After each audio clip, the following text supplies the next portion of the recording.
এখানে যিনি ভদ্রমহিলা ছিলেন একজন আইপিএস অফিসার, তিনি অ্যাডিশনাল দায়িত্ব নিয়েছিলেন।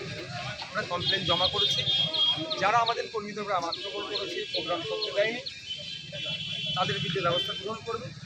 অনেক কথা হয়েছে, আমাদের নেতৃত্বরা অনেক কথা বলেছে, যে সমস্যা সেগুলো তুলে ধরেছে, যে কন্টিনিউ যেভাবে অশান্তি করছে এই শাসন করে এই এলাকাতে যেভাবে অত্যাচার করছে এটাকে এখানে জানানো হচ্ছে।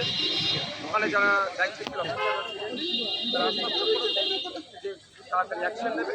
এবং আমিও বলেছি এরকম যে ঘটনা ঘটেছে পুলিশ সক্রিয় থাকলে এই ঘটনা ঘটতো না। আমি আশা করবো পুলিশ সক্রিয় থাকবে, আগামীতে এই ঘটনা ঘটে। এখানকার যে ম্যাডাম ছিলেন, তারা আইসি, যারা আরও অফিসার যারা ছিলেন, তারা এটাকে ইনশিওর করেছেন কোনো অশান্তি হবে না।